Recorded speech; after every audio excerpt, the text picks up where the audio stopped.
안녕하세요. 전 50대 여자입니다. 돈 앞에선 부모 형제도 없다더니 제가 참 저게 사람인가 아니면 사람의 가죽을 뒤집어 쓴 짐승인가 싶은 일을 겪게 되었어요. 지금부터 그 일에 대해 한번 이야기를 해보려고 합니다. 제 남편은 위로 형이 하나 있습니다. 참 결혼하고도 많이 느꼈지만 시부모님은 아주버님을 그렇게 예뻐하셨죠. 지금 남편과 어떻게 결혼까지 했었냐면 제가 먼저 남편에게 결혼하고 싶다고 말을 했어요. 그런데 분명 남편과 저는 진심으로 서로를 깊이 사랑하고 있었거든요. 그래서 남편도 제 말에 당연히 뛸 듯이 기뻐할 줄 알았는데 제 청혼을 거절하더군요. 뭐랄까, 배신감도 느껴지고 연애하기에만 적당한 여자 취급을 받은 것만 같아서 눈물이 뚝뚝 흘렀죠. 그런데 남편이 그때 말해주더군요. 자기는 괜찮은데 사랑하는 저마저 자신과 같은 취급을 받게 될까 너무 두렵다고 말이에요. 그때 남편의 성장 배경을 듣게 되었습니다. 시부모님은 차별이 심한 분이셨어요. 항상 우리 장남 하시며 둘째 아들인 제 남편을 무시하셨죠.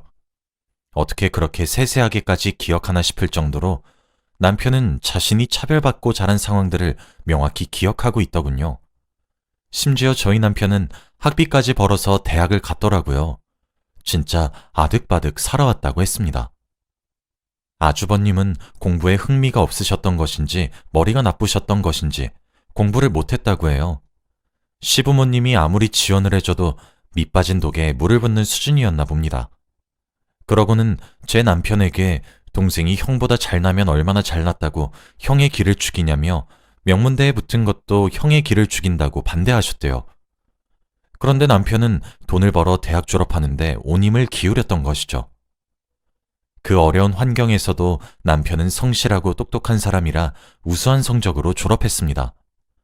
매번 네가 뭐가 그리 잘난 사람이냔 말을 부모로부터 들어왔었는데 그게 한이 되었는지 제 남편은 정말로 잘난 사람이 되었어요.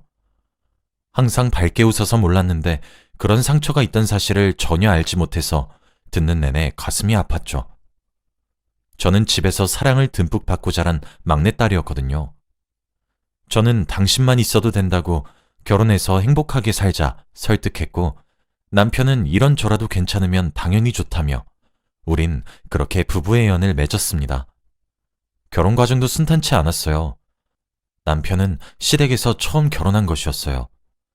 장남 먼저 장가 보내고 결혼을 하라고 하셨었는데 그 당시 아주버님은 결혼에 대한 생각이 없었는지 동생 먼저 보내주시라 편을 들어주어 우린 겨우 결혼할 수 있었죠. 아주버님이 자기 편을 들어준 적은 그때가 처음이라고 하더군요. 평소엔 집에서 개보다 못한 취급을 받았다고 합니다. 남편은 저희 부모님을 오히려 제 부모보다 더 깍듯하게 대해주었어요. 저희 집에선 사위인 남편을 정말 좋아했죠. 돈도 잘 벌고 딸내미 고생도 시키지 않는 제 남편은 백년 손님이었거든요. 그렇게 몇 년 흐르고 아주버님은 나이가 한참이나 어린 여자를 어디서 데려온 건지 불에 콩 볶아 먹듯 서둘러 결혼하게 되었습니다. 여기서 저 진짜 서운하고 해도 너무하다 싶었던 일을 겪었어요. 저와 신랑이 결혼할 때 저희 처가에서 지원을 많이 해줬어요. 남편은 시댁에서 땡전 한 푼도 도와주지 않더라고요. 남편은 그걸 지금까지도 많이 미안해하고 있습니다. 다른 곳에 가면 귀한 며느리 대접 받으면서 살 텐데 괜히 자기 같은 남자에게 시집와서 당하지 않아도 될 꼴을 막 당한다고 하면서요. 직업도 없이 집에서 백수 생활만 하던 아주버님이 결혼을 준비하자 당시 2억이 넘는 돈을 들여 집도 해주고 이제 가정을 꾸리니까 아주버님 앞으로 가게도 하나 차려주더군요. 우리 남편도 배 아파 낳은 자식인데 기가 차서. 저희 시부모님이요, 부유하세요. 아버지는 회사원이신데 어머니가 부동산을 잘 굴리셔서 그런지 진짜 몇십억 대 재산 가세요. 완전 땅 부자 알부자 이런 사람들이요. 평소 가진 재산에 비해 많이 검소하게 생활하시기도 했고 저희 결혼할 때도 아무런 지원이 없으셔서 구두쇠시구나 했었는데 그냥 차별을 한 거였습니다. 제 남편도 진짜 더럽고 치사해서 자기 배 아파 낳은 자식인데 어쩜 그렇게 매정하게 구는지. 저희 남편 그 일 이후로 시댁의 발길을 딱 끊었어요. 아주버님은 그런 지원을 당연하다는 듯이 받고 앉아있고 남사스럽게 사고쳐서 결혼하게 된 나이 어린 형님은 그런 아주버님을 믿고 제게 하대하며 반말을 찍찍 내뱉었거든요. 제 남편은 가족을 참 끔찍히도 여기는 사람입니다. 결국 아주버님네 부부의 어이가 없는 행동에 못 이겨 남편은 시댁의 발길을 끊겠다 선언했고 좋아하는 큰아들 품에 끼고 영원히 살라고 이제 없는 아들로 쳐달라고 부탁드리더군요. 사실 결혼 생활을 하면서 시부모님께 제가 잘하려고 노력을 참 많이 했는데도 잘 안 되었어요. 매번 트집에 짜증에 아주버님이 좀 오냐오냐 자라서 부모님께 함부로 대하기도 했었는데 그럴 때마다 저희 부부에게 하소연을 하고 정말 안 좋은 감정을 담는 쓰레기통 취급을 해서 저도 상처를 많이 받았거든요. 그렇게 선언을 한 이후 남편은 정말 시댁의 발길을 끊었고 정말 최소한의 연락만 주고받았습니다. 그 사이 우리 사이엔 예쁜 공주님 2명이 태어났죠. 남편과 저 둘 다 가지고 있는 직업이 괜찮았고 저희 친정도 여유가 있었던 집안이었기 때문에 우리 가족은 정말 저희 친정 식구들과만 교류하고 만남을 이어가며 잘 지내고 있었습니다. 우리 공주님들은 태어나고 나서 단 한 번도 할아버지 할머니를 본 적이 없어요. 평화로운 날이 지속되던 어느 날, 저와 남편이 40대 중반이 되었을 때 시어머니께 뇌졸중이 찾아왔습니다. 그래서 오른쪽 반신이 마비가 되셨어요. 시아버지는 아주버님께 이제 함께 살자 얘기를 했었나 봅니다. 당연히 부모로서 해준 것이 얼만데 하는 심정이셨겠죠. 그런데 아주버님께서는 와이프가 몸이 안 좋아서 지금 당장은 안 될 것 같다 하시며 거절하셨대요. 그래서 시아버지가 저희 부부에게 연락을 한 모양이더라고요. 솔직한 심정이야 저희가 부양을 하고 싶었겠습니까? 그것도 순수한 마음으로요. 예전 시댁과 활발한 교류가 있었을 때 받은 상처는 아직 아물지 않았었고 저나 남편이나 제대로 된 사과 한번 받아보지 못했어요. 그런데 갑자기 와서 부양하라뇨. 그토록 뻔뻔할 수가 없더라고요. 남편도 이하동문이었습니다. 시아버지는 어쩔 수 없이 시어머니를 요양병원으로 보낼 수밖에 없으셨어요. 시아버지도 몸이 정정하실 나이는 아니셨으니까요. 아무리 남편과 제가 시부모님께 감정이 나쁘다고 해도 부모 자식 간의 인연은 하늘이 점지해 주었다 하여 천륜이라고도 하는데 내심 잦은 빈도로 술을 마시며 한숨을 쉬는 남편의 동그랗게 말린 등을 보다 못한 저는 남편에게 권유했습니다. 여보, 당신이 차별당했고 그 차별이 나에게까지 이어져서 부모님을 용서하지 못하겠다는 거 내가 잘 알아. 하지만 지금 당신 마음 불편하잖아. 저러시다 정말 갑자기 돌아가시면 어떻게 하려고 그래. 그때 가서 우리 땅 치면서 후회하지 말자. 사람 일은 어떻게 될지 모르잖아. 그래도 요양병원의 얼굴도 비추고 지금까지 보지도 못했던 우리 공주님들 얼굴도 보여드려야지. 우리 아이들도 아빠를 낳아주신 부모님이 누구인지 알아야 할 것 아냐. 하며 설득했고 전 정말 몇 년 만에 시부모님을 뵐 수 있었습니다. 요양병원에 도착했어요. 보지 못했던 많은 시간 속에 시아버지는 예전 정정하신 모습에 비해 많이 야이셨고 어머니는 자신의 몸의 절반이 마비되어 정상이 아니게 되었다는 것에 대한 충격과 애지중지 기른 큰아들의 외면을 받았다는 심리적인 타격이 크셨는지 정말 반쪽이 되셨더군요. 시아버지는 저희가 올 거란 사실을 예상하지 못하셨는지 깜짝 놀란 듯한 얼굴이셨어요. 그 두 분을 보고 있으니 마음이 정말 안 좋았습니다. 인사를 드리고 병원을 나설 때 시아버지가 다급히 따라 나와서 다음에도 얼굴을 보여주면 안 되겠냐고 부탁을 하시더군요. 원망스럽게만 생각했던 두 분이 이렇게 작고 초라해진 모습을 보니 저도 사람인지라 안타까운 마음이 들었어요. 남편은 시어머님의 병원을 갔다 온 뒤 생각이 더욱 많아진 듯 보였습니다. 날이 갈수록 수심이 깊어지는 듯 했죠. 저도 마음이 불편했습니다. 고작 2명 있는 자식에게 버림을 받은 듯한 모습이 눈에 아른거렸거든요. 그로부터 며칠 뒤 남편에게 할 얘기가 있다며 술 한잔을 하자 청했어요. 그러면서 남편에게 말했습니다. 우리 시부모님 모시고 사는 건 어때? 라고요. 남편은 정말 깜짝 놀라더군요. 갑자기 왜 그러냐며 묻길래 저는 여보, 당신 부모님 지금부터 사시면 얼마나 더 사시겠어. 물론 이건 지극히 내 개인적인 생각이니까 당신이 내키지 않으면 거절해도 상관없어. 나도 시부모님이 당신에게 잘해줬다고는 생각하지 않아. 오히려 정서적 학대에 가깝지. 그래도 우리 남편 번듯하게 잘 자라서 이렇게 예쁜 마누라도 얻고 토끼 같은 공주님들도 생겼잖아. 나도 이제 부모가 되어 보니까 지금 심정이 어떨지 조금 이해가 돼. 자식이라곤 단 둘인데 지금 아주버님은 연락도 잘 안 받는다며. 시부모님은 지금 어머님의 몸 상태 때문에 힘든 것도 있지만 정말 마음도 많이 다치셨을 거야. 당신 그때 이후로 시댁이랑 인연도 끊고 지냈잖아. 나중에 후회하지 않겠어? 나도 정말 많이 고민하고 내린 결정이야. 우리가 모시고 살자. 라고 말이에요. 남편은 잠시 할 말을 잊은 듯 저를 멍하니 쳐다보더니 눈물을 뚝뚝 흘리며 고맙다고 하더라고요. 저는 당신이 우리 엄마 아빠한테 얼마나 잘해줬는데 나도 갚을게 해줘야지. 우리 그동안 받은 상처는 묻어두고 시부모님이랑 잘 지내보자. 잘할 수 있을 거야. 라고 말하며 남편을 꼭 껴안아 주었어요. 다음날 요양병원으로 찾아가 시어머니와 시아버지를 저희 집으로 데려왔습니다. 처음엔 괜찮다고 완강히 거절하셨지만 결국 따라 나오셨어요. 저희 집에 들어오시면서도 두 분은 어리둥절해 하시면서 저희 부부의 눈을 제대로 마주치지 못하셨죠. 미리 치워놓은 빈 방에 짐을 풀었고 시아버지께 말했습니다. 아버님, 몸도 편치 않으시잖아요. 갑작스럽지만 제가 아버님이랑 어머님 모시고 살게요. 오늘부터 저희 집에서 6식구 같이 사는 거예요. 그러니 원래 사시고 계셨던 집은 천천히 정리하기로 하고 이제 여기가 내 집이다 하고 편하게 지내세요. 어머님 몸도 불편하신데 아버님이 돌보시다 병나면 그때 어쩌시려고요? 아시겠죠? 더 이상 거절하지 마시고요. 라고요.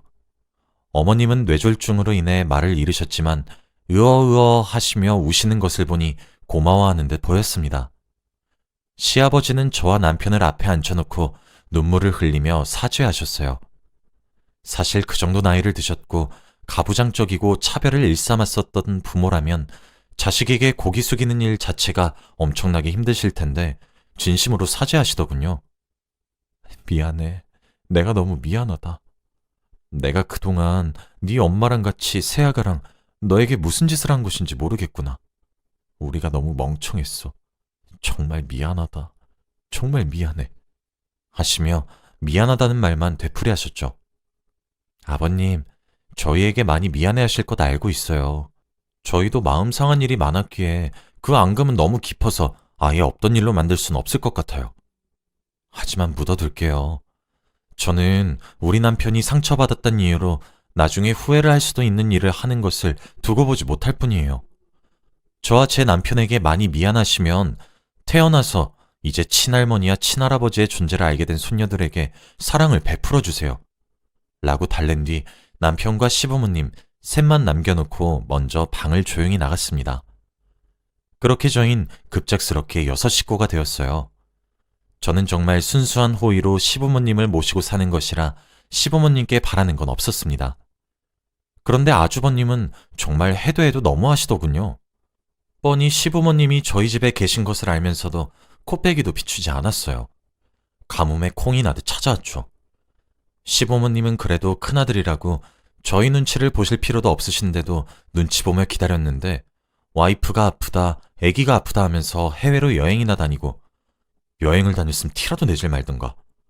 나이가 어려 철이 없는 형님은 떡하니 프로필 사진으로 해놓질 않나. 진짜 자식 농사를 어쩜 저렇게 지었을까 싶었어요. 아주버님이 찾아오셨을 땐 항상 시아버지께 돈을 달라 요구하기 위해 찾아왔습니다. 아니 시부모님이 가게도 차려줘, 집도 해줘. 뭐만 했다 하면 축하한다 하고 미리 현금이며 건물이며 중요한 재산이 얼만데. 그만큼이나 가져가 놓고도 모자란 건지 욕심이 많은 건지 나중엔 시부모님이 불쌍할 지경이더군요. 그런데 점점 시간이 갈수록 시부모님의 태도가 변하기 시작했습니다. 어느 순간 점차 저희에게 살갑다고 해야 하나 부드러워졌다고 해야 하나 태도가 변하시더라고요. 저희 딸들을 양손에 잡고 함께 놀이터도 가고 맛있는 것도 사 먹으러 가고 시어머님도 불편하신 몸으로 집안일도 조금씩 도와주고 저희 가족에게 잘해주시기 시작하셨고 그때부터 아주버님이랑 삐걱거리기 시작하셨죠. 시부모님은 아주버님께 이미 증여해버린 재산은 어쩔 수 없다지만 더 이상의 지원은 하지 않으시려 하셨어요. 그때마다 아주버님은 찾아왔고 시부모님 방에서 고상이 오가서 저희 부부가 몇 번이나 뜯어말리기 위해 들어가곤 했습니다. 아버님은 그런데도 불구하고 완강하게 지원해달라는 부탁을 거절하시더군요. 저희로서는 의아했죠. 시간이 흐르면 흐를수록 아주버님과의 관계는 파국으로 치닫았습니다. 옛날이라면 상상도 못할 그림이 되었죠. 그러면서 어느새 시부모님을 모시기 시작한 지 12년째가 되던 해, 시어머니가 급성 심근경색증에 의해 갑자기 돌아가시게 되었고, 시아버지도 수개월 이내에 시어머니를 따라가셨습니다. 생전에 금슬이 그렇게 좋으시더니 이내 따라가시더군요. 그런데 진짜 깜짝 놀랐던 것은 시부모님의 각종 보험들의 수익자를 제 남편으로 변경해 놓았더군요. 두 분 보험금을 합쳐서 15억 정도를 받게 되었습니다. 그리고 두 분께서 생전에 유산에 대해서도 변호사에게 미리 유언장을 적어 놓으셨더라고요. 유언장에는 가지고 있었던 10억 상당의 건물과 2억 상당의 땅과 3억가량의 현금을 오롯이 저희 부부에게 넘긴다고 적혀 있었죠. 그리고 저희 부부 앞으로 편지도 한 통 써놓으셨는데 그 편지 내용 속에는 아주버님이 성인이 되고 난 이후 결혼자금과 사업자금, 그리고 미리 증여한 건물들이 적혀 있었고 그 외에도 저흰 몰랐는데 아주버님이 그렇게 받은 재산을 담보로 대출을 받아 도박을 하다 빚을 지고 있었더군요. 그래서 현금으로 5억 정도 도와줬다며 총 20억 정도의 재산을 주었다는 내용이 적혀 있었습니다. 그러시며 자기들이 얼마나 어리석어 저와 남편에게 상처를 준 것을 이렇게나마 사과한다고도 쓰여 있었고, 그렇게 모질고 정없이 굴었는데도 불구하고 우리를 부양해 주어서 고맙다며 적혀 있었죠. 그리고 혹시 그러길 바라진 않지만 아주버님이 그때까지도 어리석게 재산을 요구하며 유산을 분할해달란 소송이 들어온다면 이 편지를 사용하라고 적혀 있더군요. 저희는 참 얼떨떨했습니다. 당연히 편지는 저희 부부 개인 앞으로 왔기 때문에 공개되지 않았으나 유언장이 공개되자 아주버님은 길길이 날뛰셨고 자기 몫을 내놓으라 악을 쓰기 시작했죠. 그리고 시부모님께선 바라시진 않았으나 예상하셨듯 저희가 받은 유산을 가져가기 위해 소송을 시작했어요. 아무리 돈 앞에 부모도 없고 형제도 없다지만 시부모님이 돌아가신 지 얼마나 지났다고 눈에 불을 켜고 돈돈돈 거리는지 진짜 기가 차서. 돌아가셔서 곁엔 없어졌지만 시부모님이 참으로 안타까웠습니다. 하늘에서 얼마나 가슴을 치실지 눈에 환하더군요.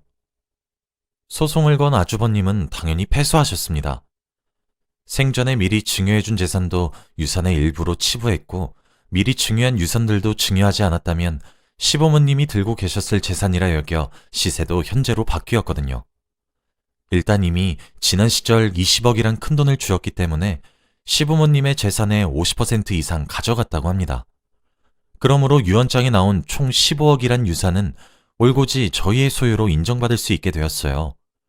그리고 시부모님의 보험금은 상속재산이 아닌 고유재산으로 보기 때문에 보험금 15억 또한 저희 몫의 재산이 되었습니다. 아주버님은 그 뒤로 태도를 바꾸어 도박빚을 갚아야 되니 돈을 빌려달라 사정하기 시작했어요. 그렇게 큰소리치며 핍박만 일삼던 아주버님이 납작 엎드려 비는 걸 보니 돈의 힘이 무섭긴 하더군요. 남편은 아주버님을 외면했어요. 아마 그게 남편이 할 수 있는 가장 큰 복수였던 것 같네요. 갑작스런 가족과의 이별과 갑자기 떨어진 엄청난 재산에 저희 눈은 휘둥그레졌고 아직까지도 실로 적응이 되질 않고 있어요. 남편은 이게 모두 제 덕이라고 하더군요.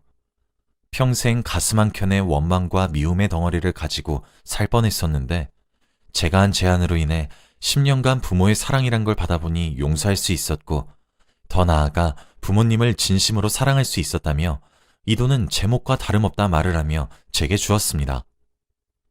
저는 아직 얼떨떨합니다.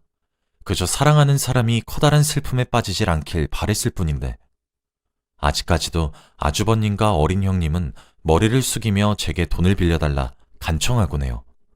물론 저도 남편과 똑같은 뜻을 가지고 있습니다. 시부모님을 모셨던 10년간 실시간으로 아주버님의 행동에 상처를 받으시던 모습을 봤더니 빌려주고 싶지도 더 이상 엮이고 싶지도 않아요. 갑자기 엄청나게 재산이 불어나게 되었지만 모든 슬픔과 아픔을 딛고 잘 살아보려고 합니다. 제 긴 이야기를 들어주셔서 감사합니다.